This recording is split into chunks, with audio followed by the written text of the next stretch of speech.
So please welcome Gosha Lorenz to the show. Welcome, Gosha. Yay. Hi. Hello, Ashley. Hello, everyone. Oh gosh, I another Ellie Molina referral doesn't disappoint. And Gosha, when I started learning about you, and we met on Zoom before even, and and knowing you're in Irvine, an hour away, is like amazing. And to know that you're going to come to my retreat with a plural um, is like you remind like magic moment. Okay, so then I'm excited. Then I start to go down your rabbit hole, and I'm going, oh my gosh, I've never. When I asked you on Zoom, I said, "What do you do?" You're like, "Well, I get rid of entities." I'm like, "What?" Like, so and then I get to understand like your background and where you've come from, and really where, like, I look back at when you were in Poland and your father was kind of this metaphysical man and kind of started having you experience the spiritual world, right? Can you start there and go back into like when you started uncovering your magic, even when you were little with your dad, and taking us to where you are today? Yeah, wow. Yeah, it sounds now so magical and wonderful, but I wasn't too thrilled about that when I was like 7 and I had to read a book about dowsing, which officially is called radiesthesia. So knowledge about the race. And I could not understand the damn thing, but I had to read it before I could go outside and Oh, play. wow. It was so great. But I did learn how to use rods, dividing rods, and pendulum at probably age 5. And this was always part of our household. We had books, thousands of books actually, which was very Huh. rare in Poland, communist Poland at the time, where like such knowledge was not even allowed, basically. To have it all in my room, any book that was ever translated into Polish, written in Polish, we had it. We still have it. So I read things like magical, metaphysical, life after death, holistic healing methods when I was very young, and astrology, of course, and numerology, all those things. So I thought this was normal. I thought this is something that people know about. And not until many, many, many years later, I was in some class and course. And the instructor, it was something else, it was kind of like Silva method course, but I was already like in my 40s. And we started talking. He also talks about sacred geometry and all of that. He does classes, and we started talking. He said, "Oh my gosh, I never met anyone who knew all these things and all this stuff about pendulums and radiesthesia." I was like, "Really?" He's like, "You really need to teach about this. You know this just from knowing it." I was like, "Yeah, that's so Huh. easy." So this was my beginning of realizing that I can utilize that knowledge from a long time ago, because from that time to the 40s, I've been studying all kinds of things, of course, everything metaphysical on this planet, that I wasn't I thought I have to learn it, not assuming that, this is part of our heritage. This is something we came here with. This is something we have access to. We just have to know how to. And now I'm really passionate about teaching people how to access all this wisdom, all this knowledge, all this libraries of information that they have within them, through trusting themselves, through energetic tools, through learning how to distinguish energies, read energies, perceive energies. And yeah, it's an ongoing process. When you're like my girl's age, you have teenage boys. When you were in your teenage years, did you like use those to like help you answer, is this the right friend? Is this a boyfriend that I'm interested? Did you use that? Absolutely, absolutely. Huh. I always surrounded myself with magical people. And I was, in college, I remember I was sitting and training really intensely on my professor, psychology professor, how to see aura. And he was always against, white wall or white chalkboard. And I was like intensely trying to see and practicing my eyes. But Huh. out he thought I'm like trying to, charm him. And he was like, "Hey, can I drive you home?" I was like, "What is he talking about?" That's hilarious. But you Yeah. could see his aura. around the Yes, chalkboard. yes, but I was like, that was my like intense training. It's like, this is perfect. I sit here, everybody's focused, he talks, I can see. Huh. Oh, I love it. So when did you start I mean, now that I understand entities because I've been studying you, when did that start to play a role? Like, did you start sensing them within you, and how did that come across in your life like that?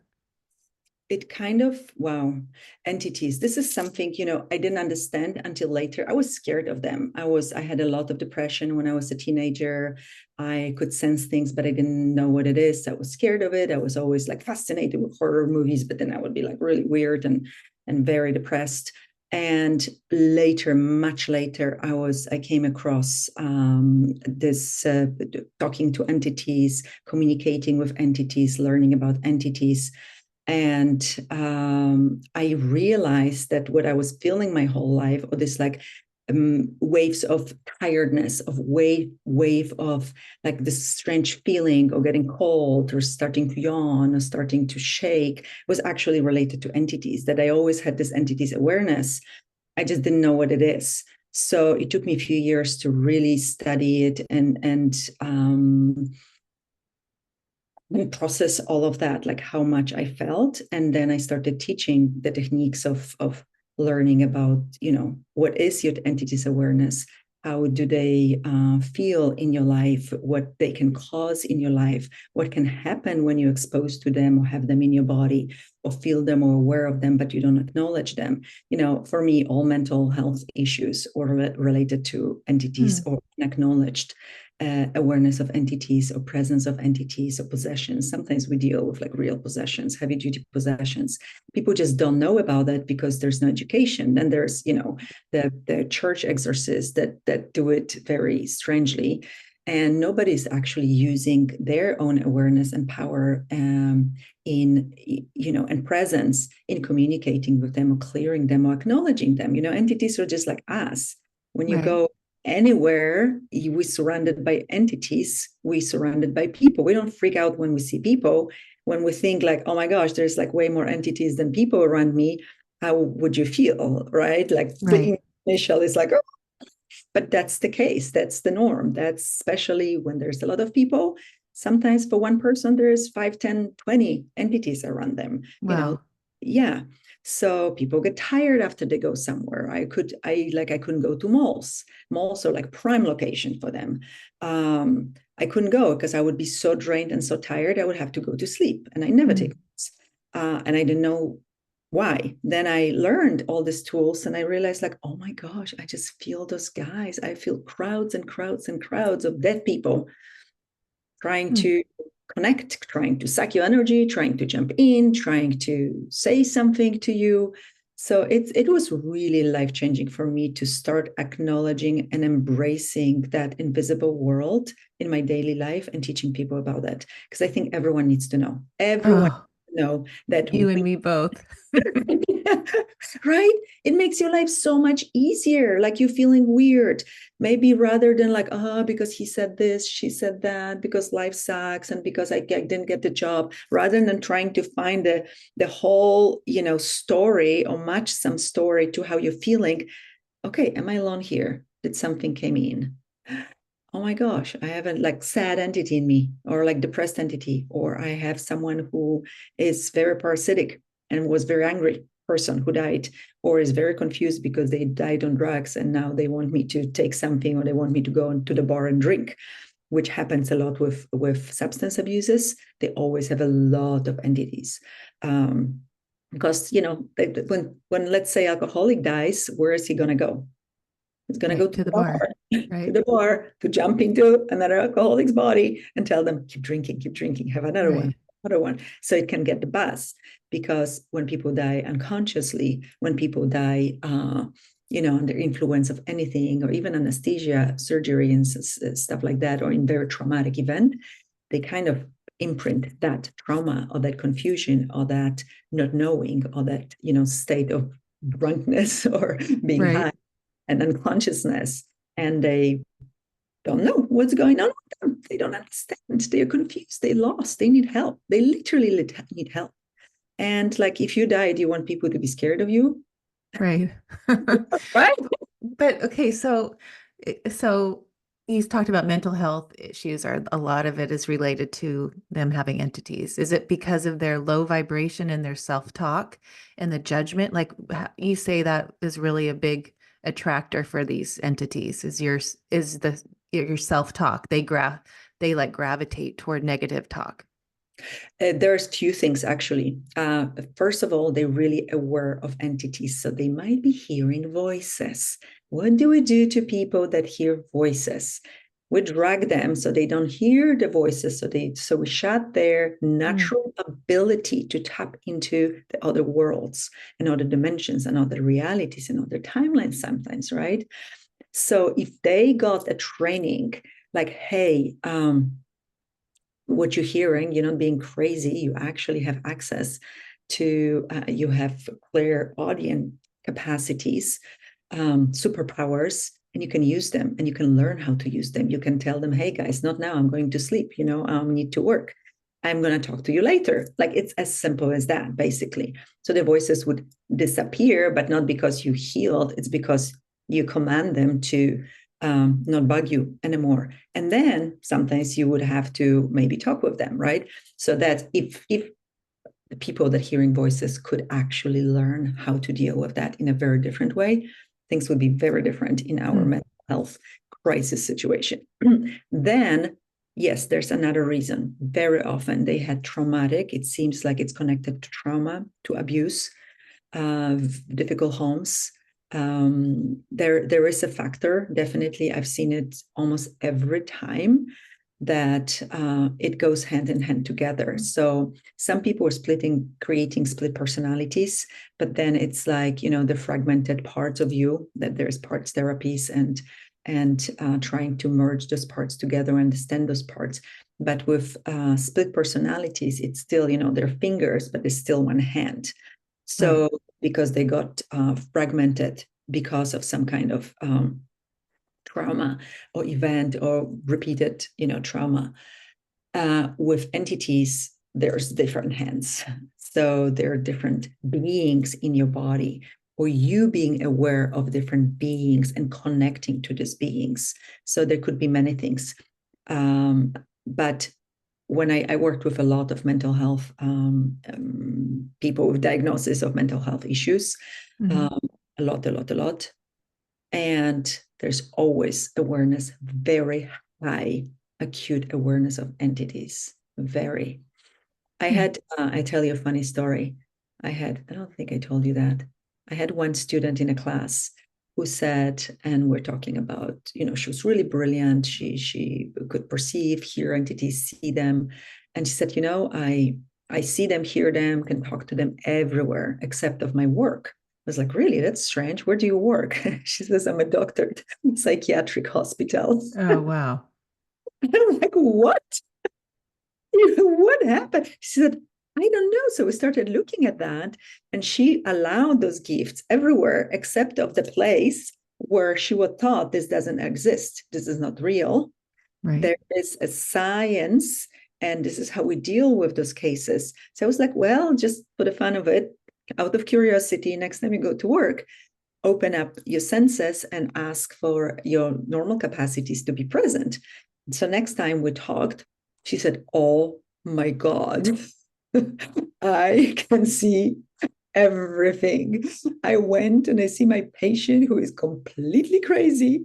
And then I see this person has like entities hanging on him. There's his father like holding on to him. wow, He has all these people trying to talk to him and get his attention, and he acts completely crazy, psychotic. So now I know how to deal with it. And since then, I had several psychiatrists and psychologists that actually learned the tools. And they said the practice is just so much better because they can actually really help the people to clear them. They teach wow, the patients how to clear entities and demons because sometimes huh, more heavy duty stuff. And these people, okay, they can handle things because they have super high level of sensitivity. They're uber aware. So Right. it's not a disease, it's not a sickness, it's not a label, it's just high level of capacity. It's superpower. But in Right. this reality, of course, we think there's something wrong with them. They, in old times, either they would be witches, of course, or they would be living in a forest, not having anything to do with anyone because they couldn't stand the bombardment of Mm. information from the people. Now we are, compared to a long time ago, we are bombarded with information continuously. Everyone is aware. Our body is a sensor organ. We are bombarded with information, impulses, thoughts, feelings from other people, ideas, pains, everything. We feel it. Right. Everybody's feeling it. So we're always swimming in a soup of information and impulses. And, most people are not on the level of joy and happiness and love and rainbows and unicorns. We're surrounded by a lot of fear, by a lot of sadness, worry, and so on. So when we always are exposed to it, we always are feeling it. So we have uptake in depressions, in confusion, in identity crisis on so many levels, young people, older people, and of course those, diagnosis with mental health diseases. But I think it's just an acute awareness of energies, of energetic world, not only entities, just energies. Right. Let's talk about, because we were just talking about like cell phones and AI and video games and us having teenagers that are on their phones and they've only known phones. I'm a huge uh anti I'm not a good mom when it comes to that topic, but and for a good reason now that I understand after learning. But we explain, especially because AI, you've talked about that in a few recordings that I was listening to, but how that takes um, this entity thing to the next level. Yes, and I got chills when we started talking about it. It's a huge problem, I would say, because most people don't realize how dangerous this is. For me, artificial intelligence is a very intelligent force. It's a very intelligent presence that does not have our well-being as a first agenda, just the Mhm. opposite. It is here to infiltrate us, to siphon us, to control us, to manipulate us. And it's doing it in a very convoluted ways. Everybody's so happy and excited about all the possibilities with AI and ChatGPT and all the art we can create and all of that. And they're not realizing that those things are actually entities penetrating, influencing, activating in their body and affecting them tremendously. I see a new emergence of literally synthetic personalities, synthetic entities, people that don't feel like people to me anymore because they have Hmm. so much of this energies present. And I know this is maybe sounding really scary for some, but I'm going to start with like what I started observing, my boys being on the video games, playing video games. And they would act very funny. And, we all know there's a lot of impulses and it's dopamine and it's Right. excitement. But I started looking at that from my perspective, my energetic, weird, witchy perspective. And I started asking a lot. I always ask a lot of questions it's like, what is it? What's going on in there? Show me, tell me what's really, happening here.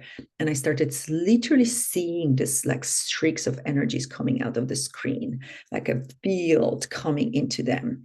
And it was like tentacles, Hmm. of some creature. And I started pulling them out. Every time they would finish, pulling them out, pulling, and they would like snap, literally, they would snap out of it and be normal again, happy. Wow. I was like, okay, I'm onto something. So I started getting very good in feeling those energies because they feel like literally wires or something is coming into my head. And I have, a radio station in my head, but it's very unpleasant feeling. It's not that sometimes they're beautiful, very strong, powerful, source, divine, high frequency energies, and they can feel very intense in the head, in the body, but they're pleasant, intense, but beautiful and amazing and just uplifting. This thing feels very creepy and unnatural and uncomfortable for me. And I started really looking at that and I realized, okay, every time I'm on Facebook, I start feeling things coming in my head. Okay, what is that? I'm just like looking at someone's happy life, right? Or some Right. celebrating something and I'm happy. I always get like really happy news. My thread is very happy and everybody Right. having a good time and beautiful cosmic galactic news and all of that. No, no, nothing else. So I started like, what is it? Why am I feeling like that? And I again started asking questions. So is there any presence behind this platform? Huge presence. Is this presence on Team Humanity? I call it. Uh-huh. Not so much. Not so much. Against Team. See, I start talking about it. My throat start closing. Like something doesn't want me to talk about it, and I will. Um, Huh. Interesting. uh, so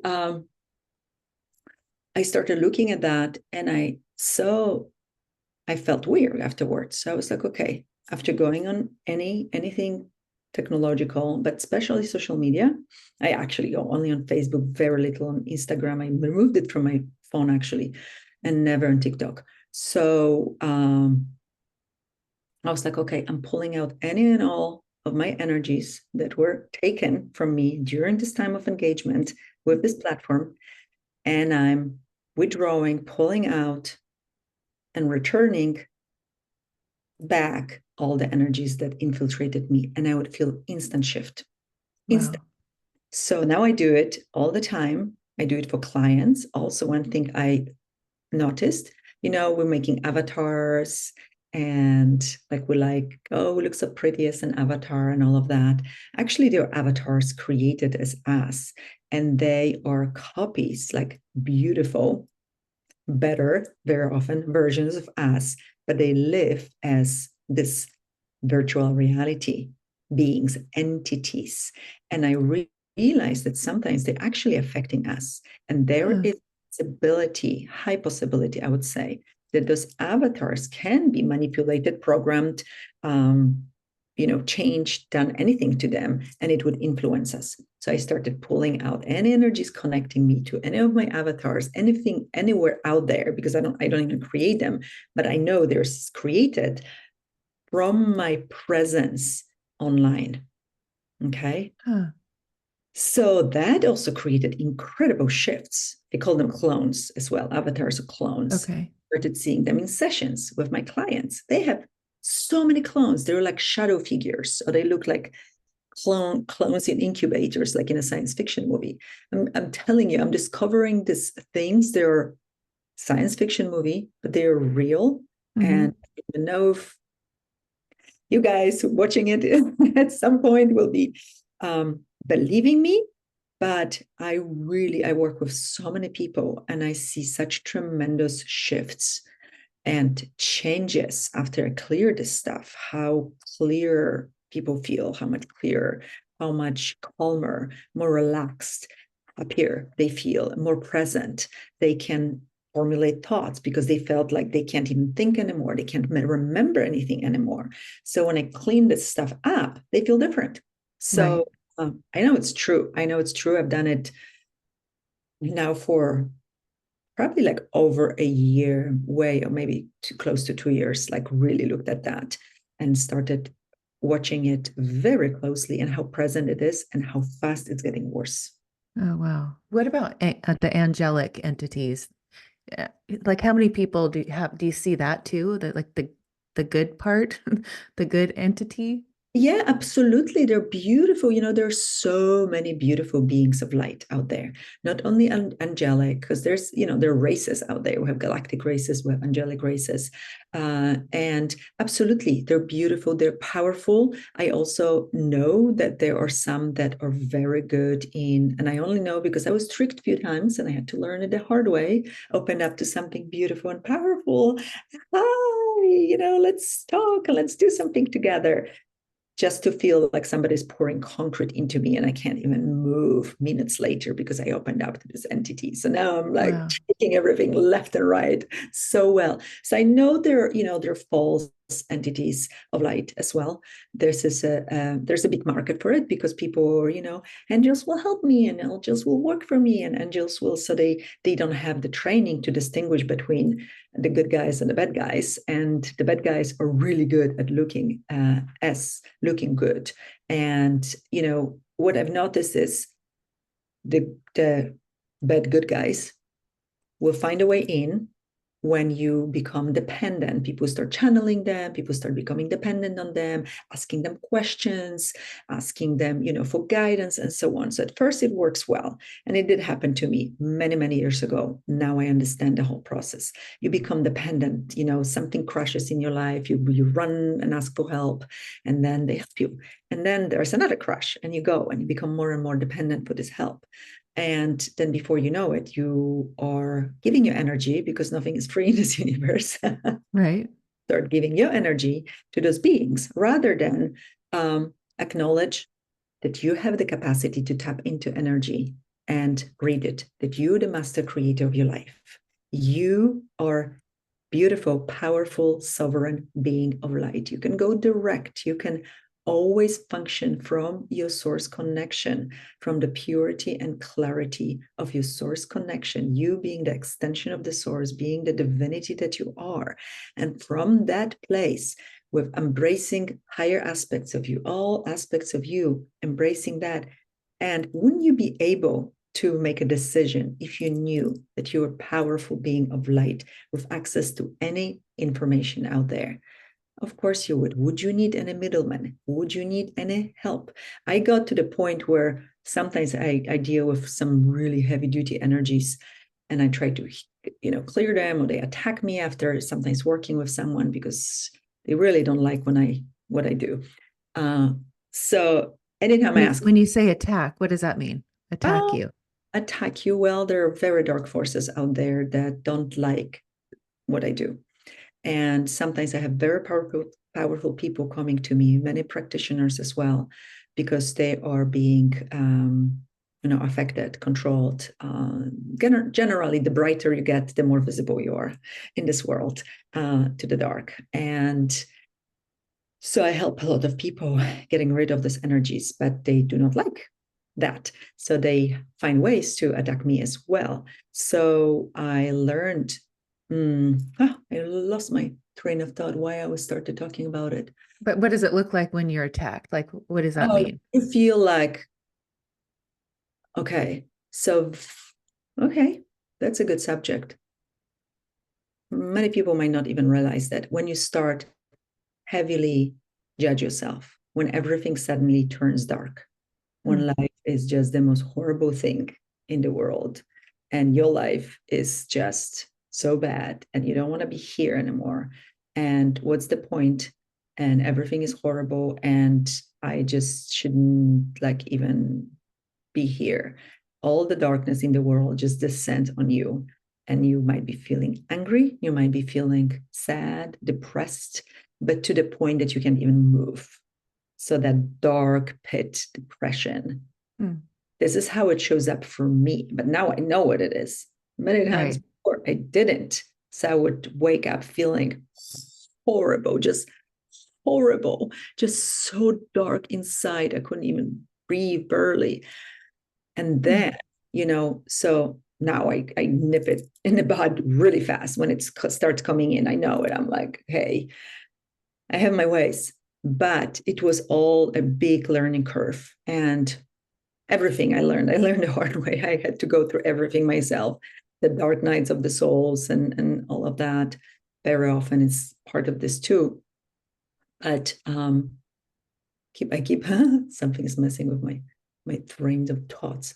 I learned the hard way with those beings, with those entities. And anytime I ask for help, because I do have some beings, very high evolved beings that sometimes communicate with me, and I see them more as higher aspects of me, or future aspects of me, rather than, my guides, and never put anyone on a pedestal. We're all even, we collaborate. I'm just the boots on the ground, and they're the ones without, the problems of the daily life, having to make dinner or pay the bills. They're the lucky ones. The one who has to do all this work and do the human work, right? And every time I asked for help, they were like, nope, you can do it. You can do it. You need to learn it. You need to know it. You need to remember how to do it, because you can. I don't ask for help anymore because it's pointless in my case. But where I was going is that I think I'm an extreme example of that. But what if people that, work with the teams, I call them teams, light teams, what do you call them, guides, galactic teams, angelic teams, saw them not as this all-knowing, powerful, beings that should tell me what I do, where I put my next, step or thought or idea, or where should I go, but as collaborators. Like, you call a girlfriend, it's like, hey, can I run it by you? I'm thinking about that. And you're looking at the options. Like, what if we saw this beautiful, powerful beings as equal as us? We really are the ones that are the brave ones. We came here to this planet Right. with amnesia, forgetting who we are. Takes us years and years and years to try remembering and start remembering who we are.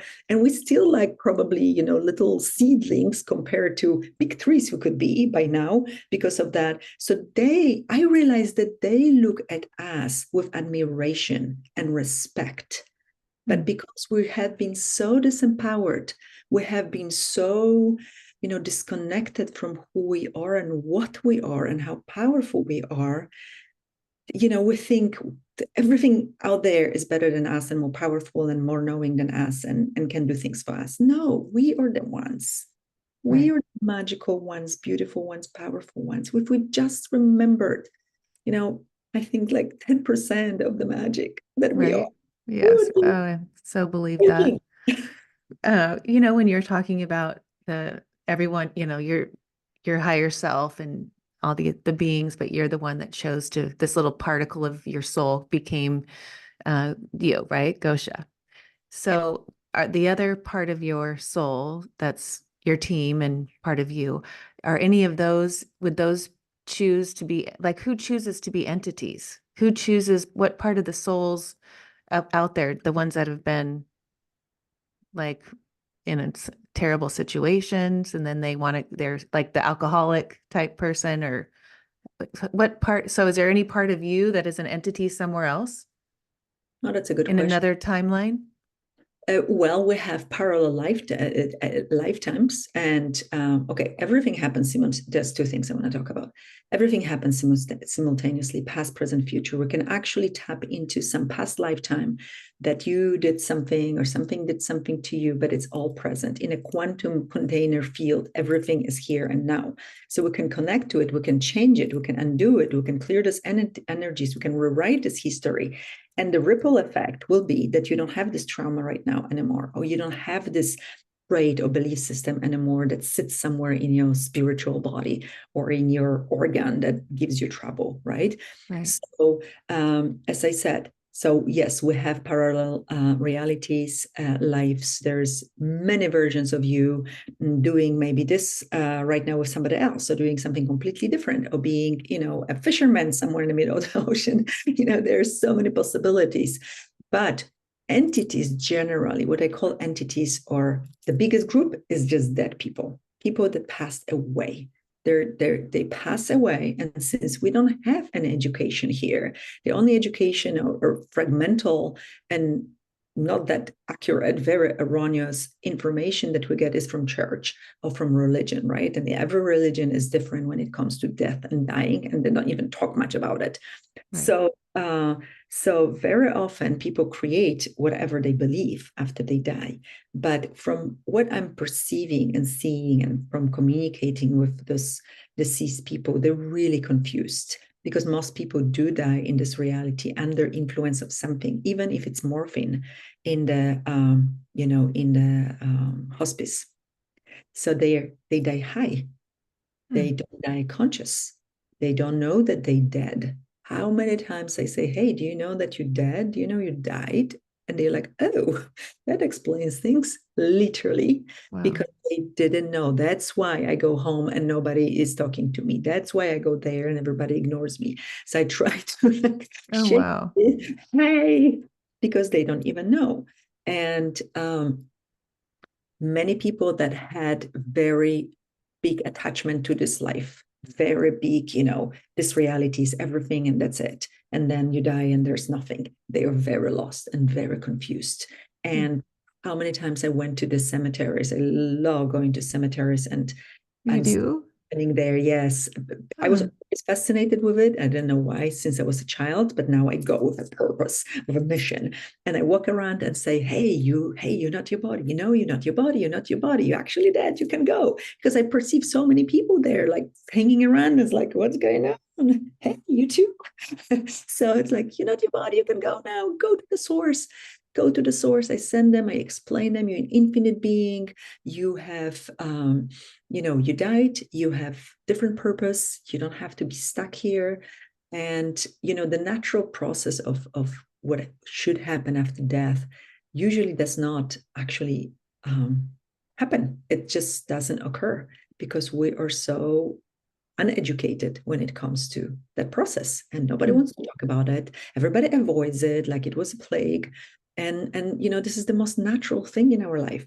we Right. we we born, and then we live, and at some point we die sooner or later. Like there's nothing that is Right. more certain in life. Yet in this reality, or this our culture, we will not talk about it. Even people on the deathbed, we will not talk about it.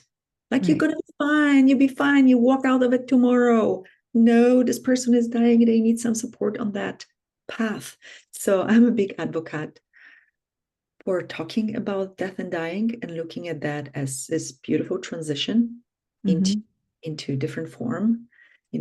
Our spirit does not die, and our spirit has a right to be informed, and has have all these memories and capacities and skills activated and awakened, so they are not fearing the process. They know they have a choice. They know they can merge back into the source and make another choice, that they don't have to be attached to some unfinished business here, or something that wasn't done properly, or they haven't forgiven someone. That's why it's so important to have all your ducks in a row with everything, with your family members, with friends. Don't let anything left hanging, Right. because just you don't want to do it, because this is what sometimes holds people back. Like, they can't move on because they still haven't said goodbye to someone, or they haven't said I'm sorry to someone. They literally will wait, because there's no time when you're dead. Right. Hundreds of years sometimes, because they are still like hoping to be forgiven. Huh. What about suicide? Are those a lot of, are there a lot of entities? Is that a big part of that? Is that what plays in that situation? Yeah, they think they escape, but they can't escape it. There's no escape. They're escaping this reality, and escape maybe some consequences, or bankruptcy, or some horrific situation in life that they cannot handle.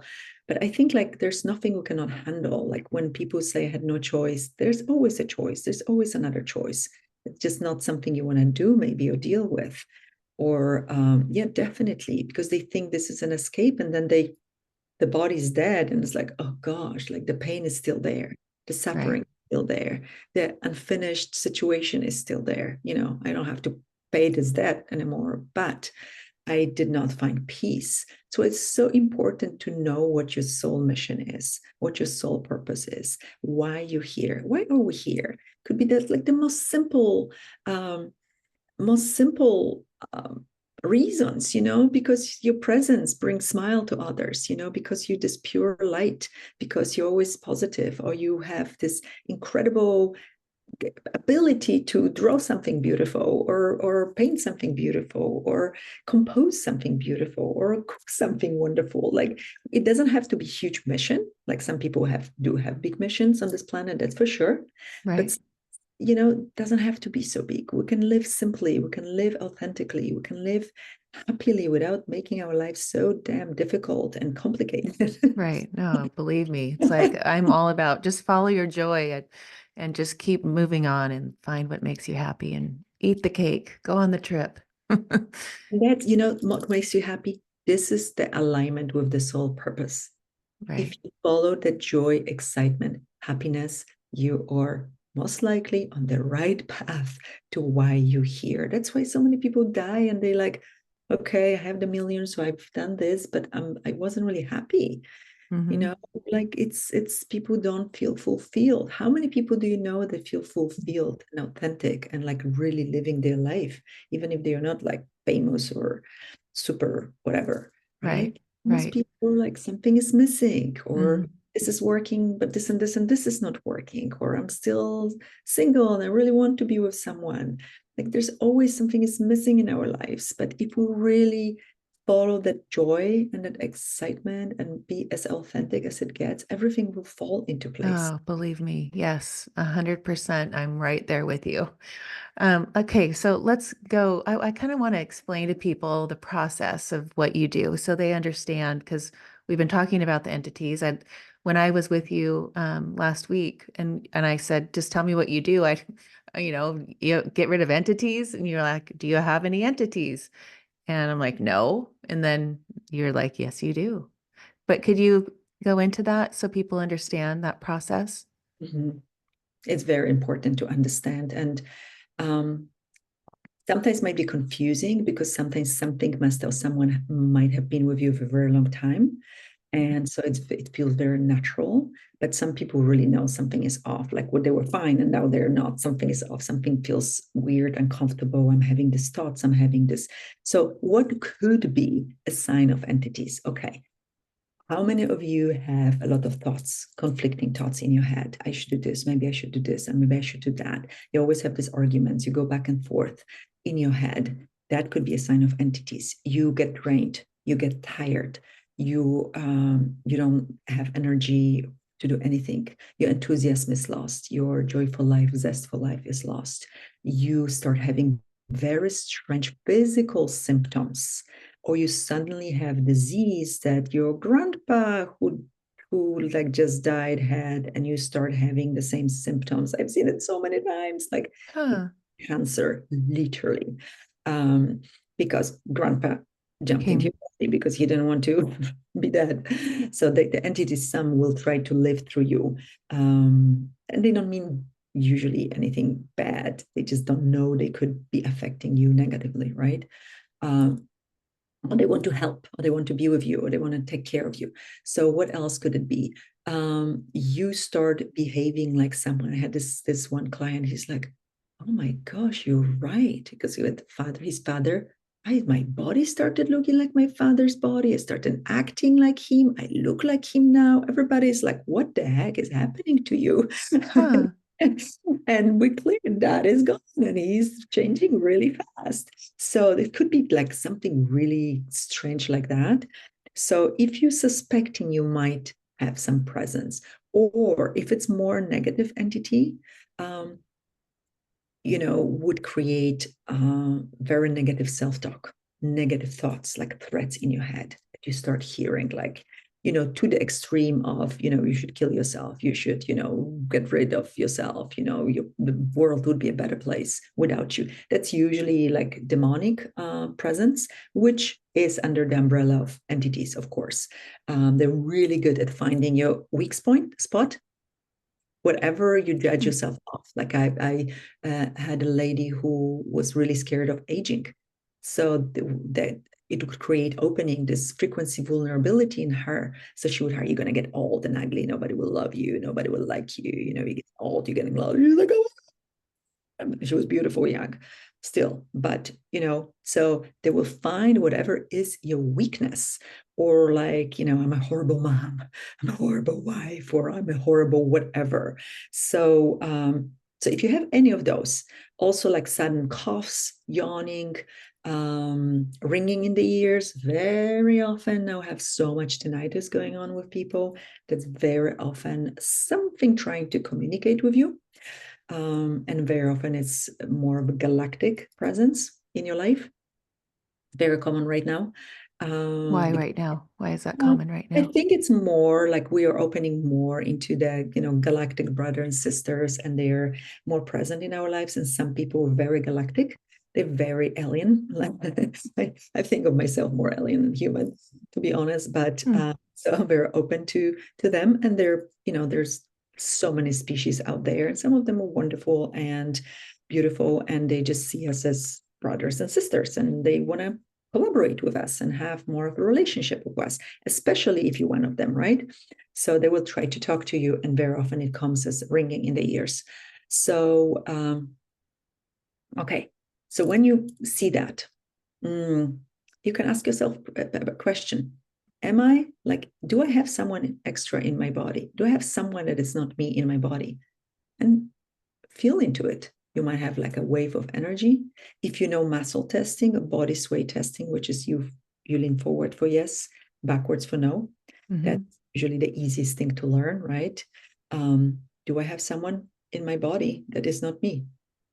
If you go forward, or if you have like this, because very often something doesn't want to be exposed. So like you want to go forward, but something's pulling you backwards, and it would feel like a struggle or some kind of tug of war inside of you, definitely. And something does not want to be kicked out of there. Or you just start going like this. Very often, like body goes like that. There's no clear yes, but usually you just get a clear yes, there's somebody else. You can go down to, I always count like, okay, how many extras? So, and I count like 1, 2, 3, and let's say 4. I just kind of jumped, my energy jumps. But this is, I've done it for so long, but you can do, is there one extra? No. 2 extras? No. 3 extras? Oh, okay, so I have 3 extras in my body. So you can start investigating and like, okay, who is that? You can go, is it woman or man? Is it family member or somebody who's not family member? Do I know this person? Sometimes it could be someone from another lifetime, like you know this person from another lifetime, but now you don't. So that happens too. So you can go down the rabbit hole and try to see, or ignore it all and just say, okay, you guys, party's over. You need to leave my body. I revoke and in all permissions I might have given you, because there's always permission and there's always an invitation. Anytime you say, I can't do this anymore, I can't stand it, this is too much, I can't deal with it, that's an invitation. Okay. Somebody might say, I help you deal with it. Ooh, I help. I do that for you. So it's basically like you should be driving in your car alone, always. Your car being your body, you the driver, the being. Imagine sometimes you have like 10 passengers and someone in the trunk additionally who's trying to hide, so you start. That's a good way to look at it. Yeah. Yeah, you start like kicking them out, uninviting them. You don't even have to be rude and kick them out unless it's something really vicious. Then you might turn up your presence and your dominance, energetic dominance over them. But I just say, hey, you need to leave. You can't be, even if it's sometimes it's like family members. They want to make sure you're okay because you were struggling. So you can't be like upset with grandmas and aunties, to wanting to. It's like, thank you so much, ladies. So sweet of you to try to help, Mary here, but she's a big girl. She can deal with her life. And thank you so much, but you need to leave now. You're actually hurting her, or you're not helping her at all with that. You can say goodbye. You can always come and check on her, pop in, see how she's doing, but please do not stay in her body because you're using her energy at this point and you are hurting her. Usually, even when I start talking about that to the person I work with, they start leaving very fast. So that's usually a fast, like a first layer of clearing, gotta go. If somebody's staying, if they like, let's say 5 left and 6 is still there, you have to investigate. Why is this person still there? What's going on? Is it somebody who has unfinished business with you, who wants to, have some last word, a resolution, forgiveness, goodbye? What's going on? Then you kind of need to, some people are intuitive, very intuitive, and they will know, oh my gosh, it's my, grandmother. She raised me, and, I was traveling when she died, and she just wants to say goodbye, and she wants to tell me to take care of mom, like it's sometimes something very specific, specific instruction. And once they know, you say, okay, I'm going to take care of mom. Thank you so much. I'm sorry I didn't get to say goodbye. I love you so much. I miss you so much. They leave, So usually it's something like this, something positive. And when they leave, where are they going? To do it to someone else? No, I always send them back to the source so they can regroup, decide what they want to do next. I tell them, you infinite being of light, go back home and decide what you're going to go next. And, they might Want to come back, find another body on this planet or another planet, or they might hang out as beautiful light for a while. Um, and form would never come back as the same being. There's always some modification in the being, so you're not exactly the same person you were in every lifetime dimension reality, but you might have aspects of you, but you might have also aspects of somebody else. So we are not the same soul going through the lifetimes. We actually are changed. Oh, okay. Mhm. So it's And more. explain that because I don't think I've learned that. Uh, Explain. so what you identified, the being you identified as Ashley in this body, was not exactly the same composition of energies, frequencies of whoever was the The Ashley personality. personality in another lifetime, like with the previous lifetime. But you might be 75% of that and maybe 5% of someone else. It's like, oh, that's an aspect I want to study. That's a life lesson I want to experience, or something I want to go through, or I want to basically, we want to experience everything.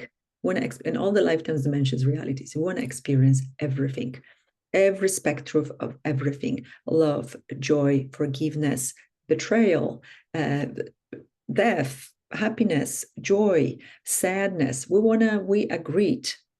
agreed as souls to experience it all. If we Right. knew here for the experience, we're here for the ride, to see how it feels, just to come back to light, to love, to remembrance, divine remembrance. That's it. Divine remembrance, which is just pure love, pure love. So through all these experiences, through all these lifetimes, through all these horrific and beautiful experiences, you come back to unity, you come back to light, you come back to love. You did your job. So many souls are ending their journey in this lifetime. Many souls are not coming back. They've done it. They've done it all. They came to this realization. They came to this sense of oneness and unity, and love is the most important thing. And we are just light, and we are having a human experience, and we're all wearing this bodysuit just to have that experience, but we are not that. We are way different than what we think we are right here Right. right now, with all these identities that we think we are, right? So I always invite everyone to have more cosmic perspective. If they think they can't, deal with this is too much, this is too difficult, zoom out, zoom out, zoom out. If it's still a big problem, zoom out further. It's still a problem, That's good. so much. So I start zooming out when I'm like feeling I'm gonna explode with something, or like something is upsetting, overwhelming, too much. I just go out and look at that like from a cosmic perspective, divine perspective. It's not a big deal. Okay, what did I learn anything from that? Is this what I wanted to experience? What is it really happening here? And I always get a different perspective. So everything is a matter of perspective, right? Right. You Right. upset with someone, and then you learn that this person who wasn't nice to you or was dismissive of you just learned of someone's death in the family, and they're devastated, and they just were like even registering that you're there, and you're like, why wasn't she talking to me, or he was so Right. rude? Like, we never know. So it's everything is a matter of perspective. So we can be more forgiving, we can be kinder to ourselves and others. And this 3D world, this three-dimensional world is all about studying separation. I think we've done it, like we've got it right. We like have I hope so. separation by now. Like, we know what Right. separation is, what division is, what conflict is, what war is, so well, from so many lifetimes. Now it's time to transform and move into unity paradigm. And all people talking about a 5D and different new earth and different paradigm, new world. It's all about living as unity consciousness. Right. So we are one. We are connected. We are coming from the same source. We just are different reflections and different um, visions of the same source. And with that, would we have conflict? Would we have wars? Would we have this horrible division? And all this division, whether political of any kind, it's all being controlled by the same force. It's Mhm. all to keep us in that division, keep us so busy arguing that we forget who we are, that we Mm. forget what we are here. And if we all had that remembrance, I talk a lot about this divine remembrance and stepping into the remembrance, it would be very different. So did we I think I covered the entities and clearing part, right? One more thing about that, very important. This is 4 things I always check because we're probably running out of time. 4 things I always check in every day for myself and every time I work with anyone. First, we're checking: are you in your body? Yes or no? If you're in your body, awesome. If not, we need to pull you back in. Sometimes it's very difficult to pull the person back in because of reason number 2, checkpoint number 2. Are you the only one in your body, or is somebody else in your body? If you have, let's say, 5-10 entities, you might be somewhere else. Oh, that's why they're here, because you are soaring, the universe is doing some cosmic mission somewhere out there in another. Okay, like when you go to the refrigerator and you forget what you were doing, or Exactly. you've been You've been already to like 5 dimensions and right. like slay a demon and build a spaceship and discover the new planet. Yes, and you come back, it's like, why am I here? Right. Oh. What region? Oh yeah, that's right. Right. So like I think we're like so freaking magical and amazing in everyday life and living, even if it doesn't seem so at all. So are you in your body? Are you the only one in your body? If not, we're clearing them, talked about it. Then, very, very, very, very important, are you connected to the source? We need to have to be connected. We have our own personal, authentic source connection. We are the extension of the source. It's actually like it's a mechanism that is in us that allows us to be connected. This gets distorted, this gets messed up with, this gets blocked, and so on. But we always have that source connection, and we just can reconfigure and align with it again, reconnect with it again. It's very important to be connected. There are different sources, there are different energies, there are different fields, matrices that try to connect into people, like the AI, like the synthetic intelligence field that can take us over. And this is where trouble with thinking, with well-being, with self-esteem might start. Okay, so very important you connected to the divine source. And then, are you connected to the earth? Because we need to be connected to the earth. We need to be rooted like beautiful big trees into the earth. We are part of the nature. We maybe don't think of ourselves as part of the nature, but we're part of the earth. And when we are rooted in the earth, and you do not have to go outside and do it, although it's very helpful and very easy to do it. But anywhere you are, you can just shoot down the pillar of light that you are, that is merging from your heart upwards into the source, downwards through your root, through your feet, into the earth, root into the earth. You will feel connected, you will feel more stable, supported, grounded, and present. Okay. So if you just do those 4 things, check every day. It can take 2 minutes, literally, or less. You will feel much better, much stronger, much more present, much more efficient, much more stable. Right.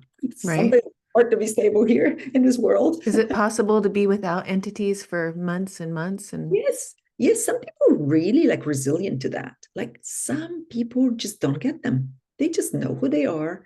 They just huh. they don't have these doubts that most people do have. They just like boom, they there. They don't get anything. But many do get them. It's like I wouldn't even say percentages, but I think from time to time everyone gets them. Sometimes Okay. you go to like a heavy metal concert and you come back Right. feel awful the next day. Yeah, there's a reason why I've never been a big crowds person. I can't do that. Like any kind of big concert, I go there, that would be the last place. I mean, that's probably why, because I just sense that Yeah. those energies. Yes.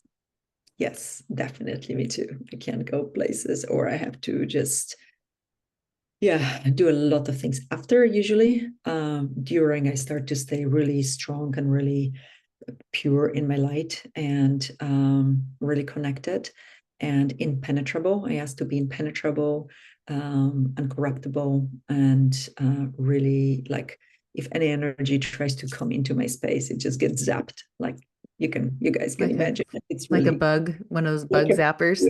yes, this is what I envision. Like Yeah, I love it. Will you end and explain chords? Because I had two chords on my heart and how you explain and get rid of those chords and why they are there. And why is that different than an entity? because entity is somebody who usually passed away. Court can be created from somebody thinking about you intensely, or you were in a relationship and you had so much in common, you were so connected, you were so in love, and then things went south, but you still actually, and like 10 years later, you actually still connected to this person. And it can be or this person is still trying to connect with you, you like completely moved on and forgot that he existed, but he's still like thinking about you and longing for you and fantasizing about you. And every one of those thoughts can create a little tug, a little, thread that goes into your heart. Um, and let's say, and it tries to pull on you. And I see it as this like thread. Sometimes they're really thick. They're like this big, almost Ah, like just like umbilical cords or these pipes going into your solar plexus and sucking you dry. And wow.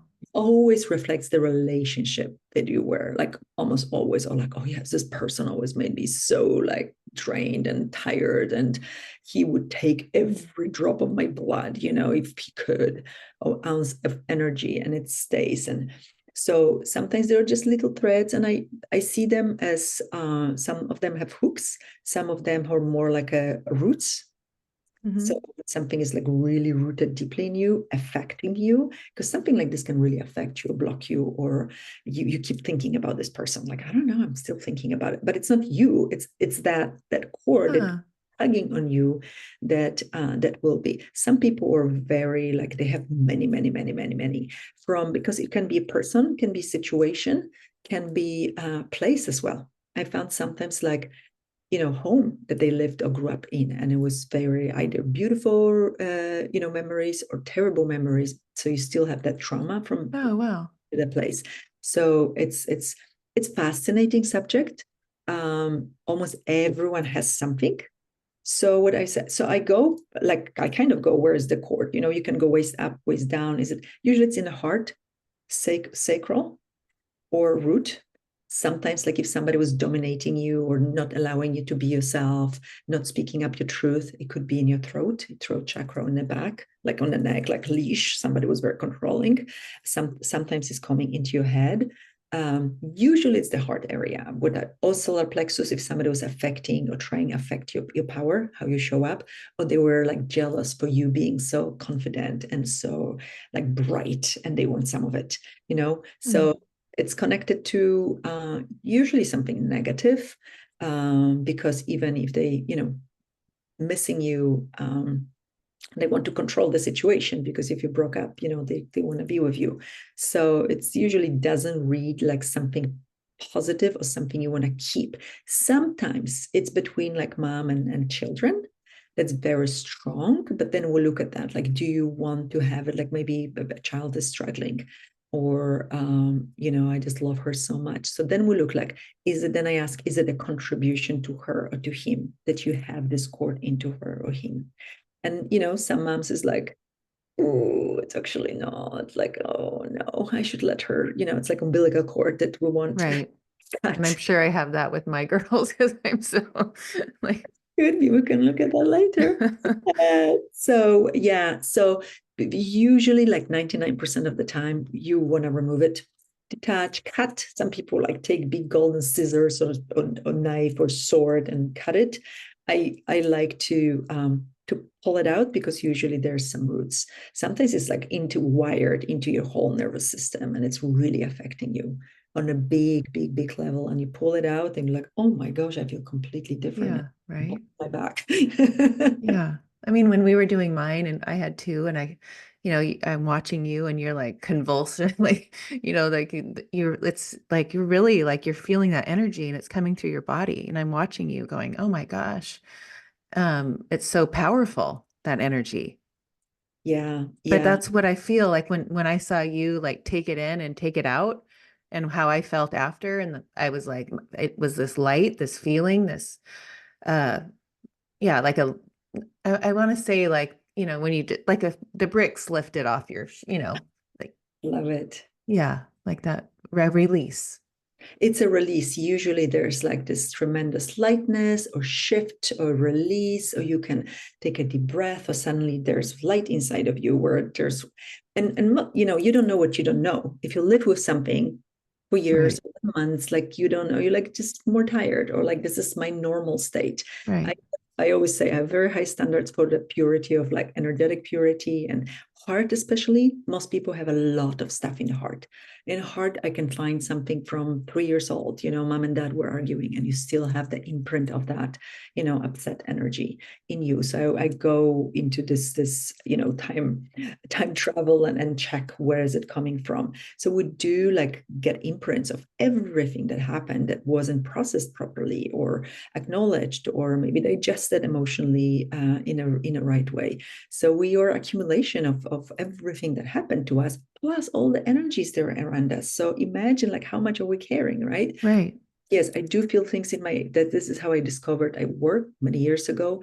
I process everything through my body. So I don't even sometimes try to understand what's going on. I just start shaking. And I know my body is transmuting energy really fast through it's like this progression of energy. Like I don't know how to explain it, but it feels like it's going through my body and then it releases. But it right, very, very intense, sometimes very painful, very uncomfortable. But I know it's just information and energy going through. So I don't, I know it's not going to stick to me or do anything to me. It's how I work. But it's most people don't have to convulse and I go mean, through. you're coughing and you're like, oh my gosh, that's so dark. It's so dark, dark energy. I'm like, then I'm thinking, what if I never met you? Thank God for Ellie. Like, you got Well, rid of all that. Now well, it's like, I need maybe. everyone to do this. Yeah, thank you. But maybe we just lay down on the beach on the sand and say, "Hey, Earth, take it all. Take it all that doesn't belong to me and it's not mine." And the Earth would go, and it would be gone. Maybe we don't know. You just wouldn't know what it is, right? I love it. Oh, gosh, I would love to do this forever. And we've gone way over, but I just adore you. And I'm so grateful to have had you introduced to me and know that you'll be part of my soul sister tribe now forever. And I'm sure we have been in many, many lives. That's exactly how I feel when I connect with you. But tell everybody how they can find you, work with you. You have so many things on your website, like all these healings and all. I mean, it's like a menu, like going to the restaurant. Like, what do I pick? I know. Usually it ends up being, it's always very intuitive and very, catered to the specific person session. Um, info@goshialorenz.com, email gosialorenzcom. That's the easiest thing. We can put my information underneath, Yeah, right? we'll put all this stuff. Yeah. So yeah, I do one-on-ones. Usually, I sometimes now occasionally teach classes on Zoom on the subjects, but I love working with people and either one session or coaching. Then it's more for people that want to learn from me, and I can we do so many things in the coaching program. 3 months. It's amazing, but whatever capacity it is, I have also a lot of videos on YouTube. I don't do much, but from time to time, I get inspired and I put something out there. I like to be just one-on-one, then I can talk and talk and talk. When I just sit in front of the camera, it's like, no, what are you talking Right. here? But at the retreat, you're going to have like Oh, 40 yeah, people, and you're going to be, talking. everyone's going to be so enthralled by your presence and your information and your gifts. Thank you. And I want for everyone to discover their gifts and capacities and talent and magic, because we are magical and we're beautiful and we're special. And I just like, this is the time to thrive, not survive anymore. Right? Yes. Yes, for sure. Thank you. Thank you. Thank you, Ashley. I feel exactly the same about you. Like you said, you feel about me. And I'm so grateful that you invited me. And thank you, everyone, for watching. Much love. Big hug, Oh, everyone. no, get your entities removed. No, I'm good for now. Thank you. Thank you. Thank you.